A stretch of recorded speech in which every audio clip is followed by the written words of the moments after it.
Digital collaboration, as we've talked about, allows us to work across the world, as we've heard examples of before during this event as well, and from home. This session will show the different parts of the cloud solutions that worked in the Noida International Airport project, raising discussions on what could be improved in future projects. We met your colleagues from the Nordic Office of Architecture yesterday, Knut Ramstad and Bridget White.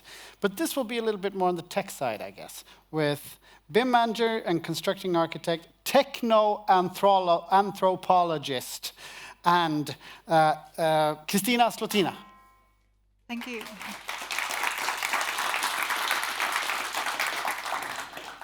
Hello, everyone. Oh, it's good. I can hear myself.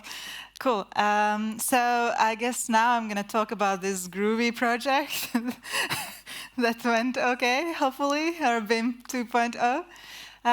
Yes, so Noida International Airport and how we integrated project delivery using BIM Collaborate Pro.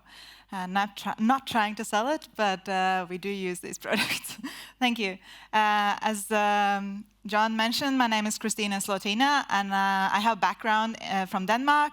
I studied architectural technology and construction management and masters in techno-anthropology. If you want to ask me about it later, please feel free to do so. I've also worked in Nordic Office of Architecture for the last 10 years and have been working as architect and digitalization expert and also techno-anthropologist. In addition to that, I'm also doing a PhD at NTNU. Also ask me about that. Cool. So I believe that having this transdisciplinary expertise is a strength of mine, and that helps me both engage in new technologies and also be curious about how these digital technologies affect the way we work together in the work. Cool. So Nordic Office of Architecture, some of you might have heard yesterday's presentation, but who are we? We're more than 500 people now in more than 30 nationalities in 3 countries. And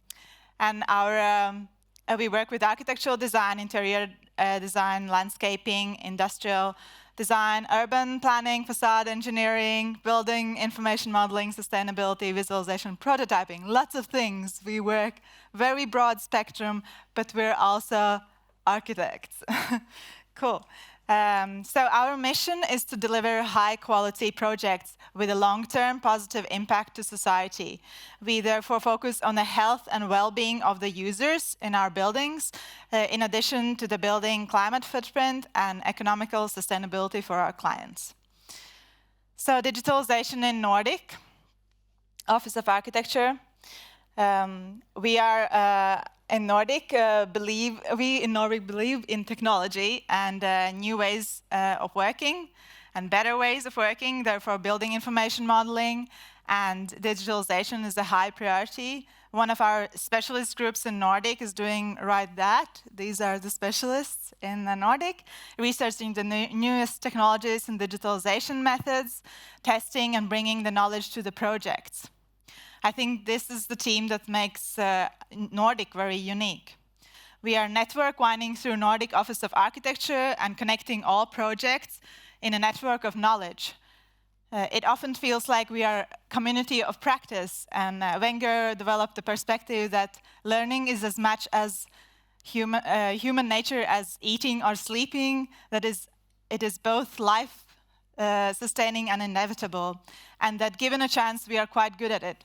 So I believe that our group in Nordic is actually succeeding in being this community practice, connecting together and sharing this knowledge further in our projects.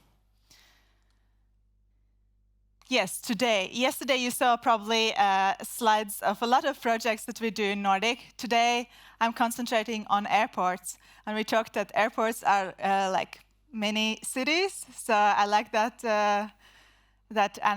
analogy. So Nordic has done quite a few airports, and here are some that I can name. Oslo Airport, some of you might have flown into that, world's most sustainable airport. Bergen Airport, a bright and airy passenger experience.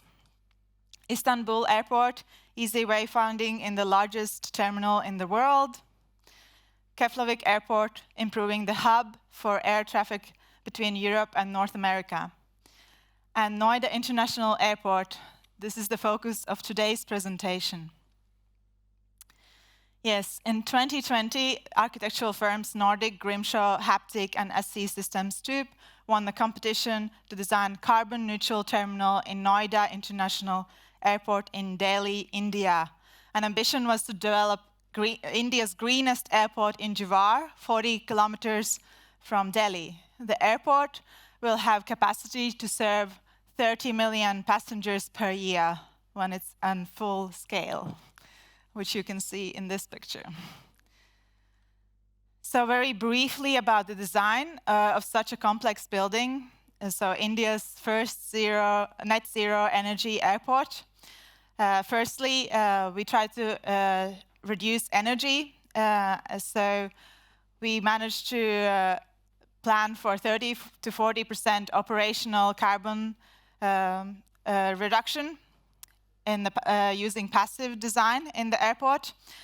We also try to design very effective layouts, so there is less floor space in the airport, as well as we managed to reduce 40 to 50% water consumption by harvesting and storing 80% of rainwater, as well as reducing waste management through reuse and recycle, introducing biophilia to both reflect the character of the local environment in Jawar and also help manage the overheating problem in the airport. So we also used locally sourced materials, for example, the red tiles that goes throughout the airport, as well as using local crafts and arts. And we also managed to install solar cells and use the renewable energy in that way. And last but not least, we tried to humanize the airport. And why I think this is important is to make sure we feel that the space is locally designed with all the beauties that Jawar and India can offer. In addition to the local cultural connection, human comfort was also of a high importance within this airport. So if you don't know much about Noida, Noida has a very contrasting environment. So from temperatures from 42 degrees in summer, dropping down to 7 degrees in winter, and having monsoon rains occurring between July and September, it's a very challenging place to design a building. This architectural team, we worked closely with the environmental engineers from Urban System Design and IAN to develop an adaptive comfort temperature ranging across the terminal that reflects the local climate as well. So as you can see in this image, it's a transitional environmental experience. When you're entering the building, it's much warmer than when you're moving along through the building into the gates and flying off. So this helps to increase comfort for the passengers within the airport, as well as helps to reduce energy requirements for mechanical cooling. So one of these things, if you look at the picture there, is the courtyard within the terminal. And I think that's a very interesting part of the airport as well. So this courtyard is a reminiscence of the Haveli courtyards found in the region. And it brings the daylight deep into the terminal, and it offers opportunity for passengers to step outside and relax before their gates, as well as it increases environmental benefits by creating these natural openings where we can bring in air and ventilation during the mild seasons of the airport, when airport's running. Cool. Back to the collaborative work we did, and more technical part of the presentation, I guess. the architectural teams representing the 4 countries, 4 offices sat in Norway, in United Kingdom, in US, and in India. Not only we started working during COVID, which would be challenging sitting here in Norway even, we also wanted to collaborate between different locations and not travel, but be integrated within our work. So the only meaningful thing to use was BIM Collaborate Pro at that point, and having that as like a source of truth as well. So this story is about the lessons we learned during this process. So building information modeling in Noida International Airport, we looked at routines and how we could work together between the different teams and disciplines. We created BIM execution plans, weekly BIM manager meetings, BIM deliverables, LOD specifications, discipline BIM manuals, and common BIM templates and standards for Revit. And why it's important is because everyone needs to have a common understanding what we're working together with in this project. So as simple as even Revit template, we made sure that all the disciplines were using the same Revit template, so we could have common naming conventions and pop-up messages on the splash screens, and links to the BIM manuals and BIM execution plans within these splash sheets. So if someone's wondering, where is this file? They can just click on the link, go there and read the documentation, read the manuals, someone said. And also delivery dates, model status, and we used also dashboards to make sure that our model health is all right at all points. Yes, and about BIM Collaborate Pro, why we chose that. It had the latest design accessible to everyone, and there was no need for us to establish a VPN and share that to other companies. I mean, that would be dangerous, what we heard just now as well, giving the keys away. We instead chose a very secure Autodesk product and cloud-based services.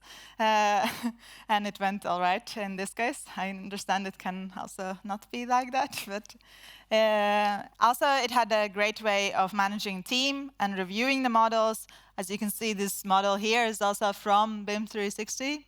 And it handles really well large sizes, synchronizes much faster because it synchronizes only changes. And also one of the tools that was super important for us was the automatic clash detection within BIM Collaborate Pro. Some people might get a little bit confused. What is BIM Collaborate Pro versus BIM Collaborate? And so I just dropped this slide in. As you can see, why we used BIM Collaborate Pro mainly for our reason was because Revit Cloud sharing is available through BIM Collaborate Pro. You can read more on Autodesk homepages, as well as about ACC or BIM 360, as of both of those support BIM Collaborate Pro.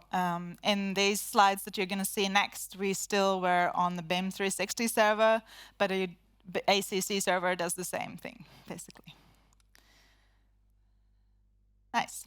So as you can see, it's such a large file, but we were able to do this live, and this is not speeding up in the file. We're able to section through the model, see several disciplines together, and control the models. What BIM Collaborate Pro also gives us a great opportunity to manage the team according to your needs. You can both group per company or per role in the project. We mainly use like view-only option for our clients. So our clients went into the BIM 360 as well, and our BIM Collaborate Pro, and could review the models. We also used for view, edit, and share for the team members, and view, edit, share, and control for BIM managers, and full control for like interdisciplinary coordinators, which was Bridget and me at that point, and and also a few extra people later on. Sharing options. So there are 3 ways of main sharing options in BIM Collaborate Pro. Is the control sharing, where you can consume models, which means basically once you publish the models, the other disciplines accept the model or consume the model within their model to kind of make sure that they know what time point they accept the model. What we used in our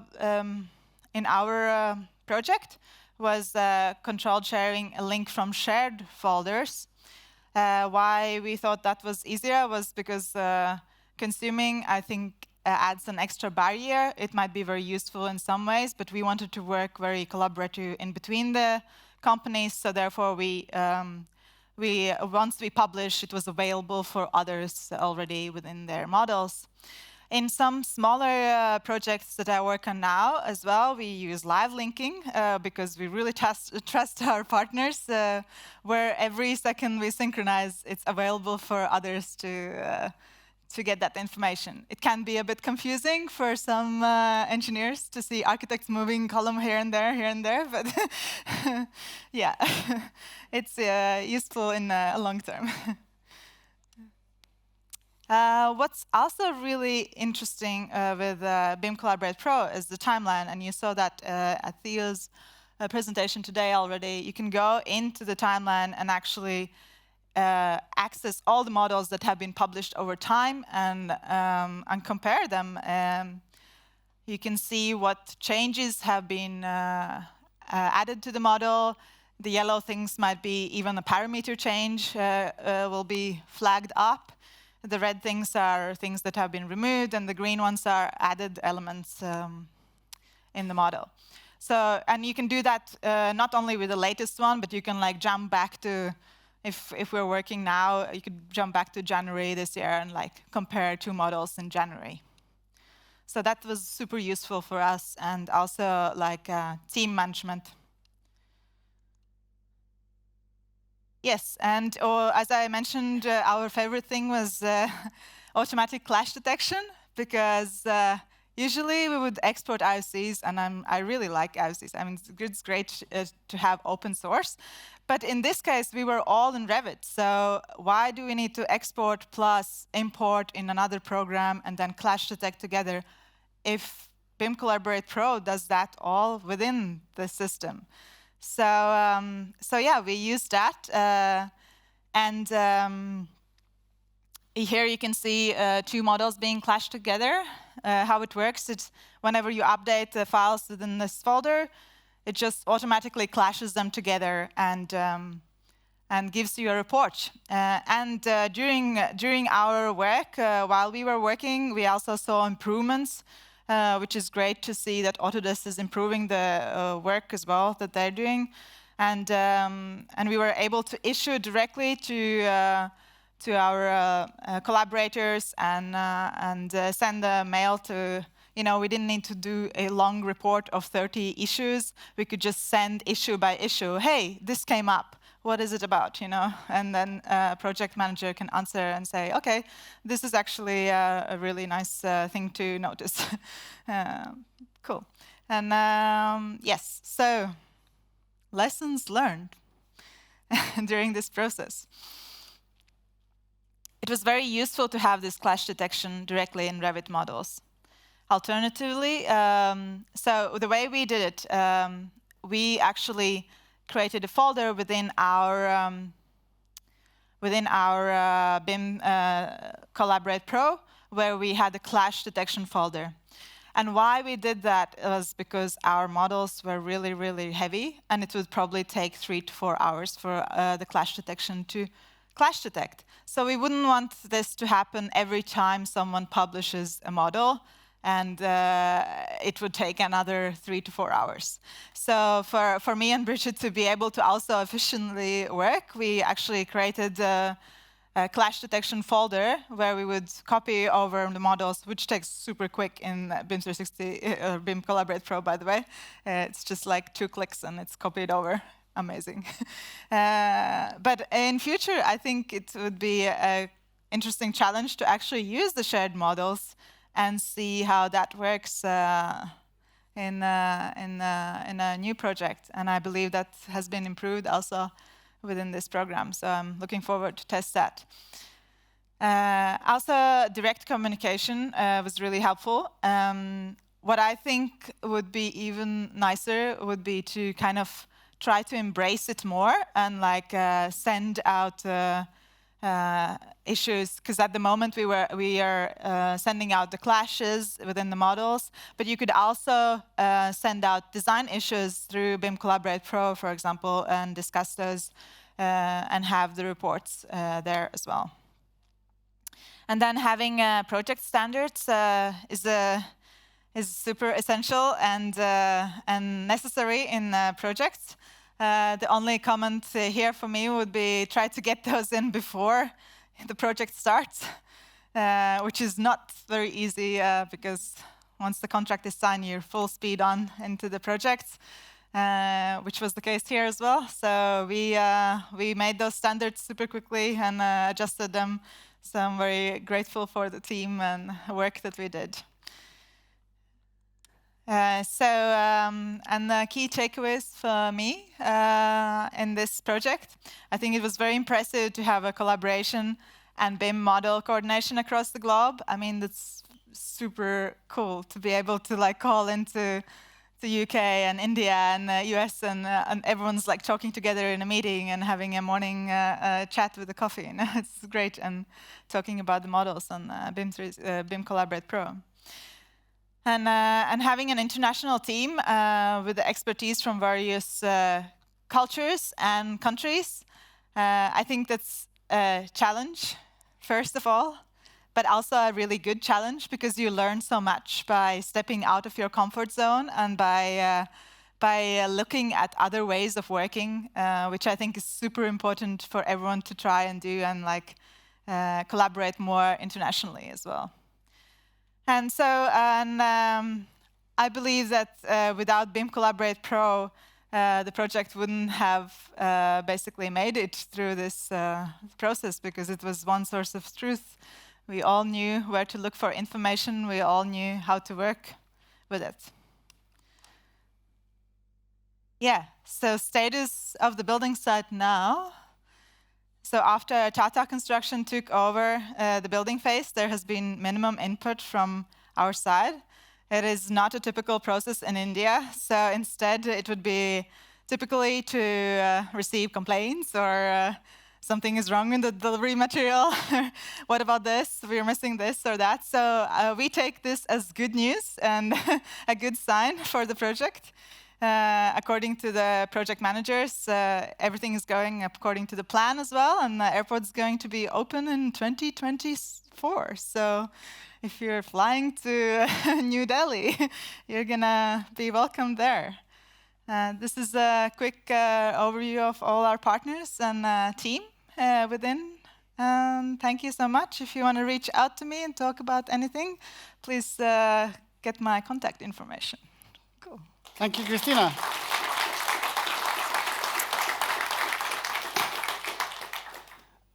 I guess there are plenty of questions on the tech side of what you've been talking about, and you'll be available through the break or via other channels, of course. But you were just mentioned in the introduction that you did a PhD on, is that something with architect's perspective on digital collaboration and digital work? Would you please just share us quickly what was that about and what was the result? Yeah, well, I'm in my PhD process at the moment, and what I'm looking at is how virtual design and construction, or VDC in short, is affecting the way we work in building industry or AEC industry. So the latest thing that I've done is looking into architect's perspective on how digitalization is affecting the way we're working as well. So I did. What are their views of it? What did you say? What do they say? What do they think? Oh, well, it's quite interesting because it's kind of almost a split perspectives. Some architects wanted to really embrace the technology and the collaboration, so they would want all the disciplines to be involved right in the beginning of the project right from the start. And the other kind of trend was more into leading the teams and being as a master builder kind of position. So I think it's a really interesting and curious research that I'm doing. So if you're as curious as me, then please contact me. I can talk about it more as well. Yeah, we can tell you're passionate about that. Fantastic. Thank you.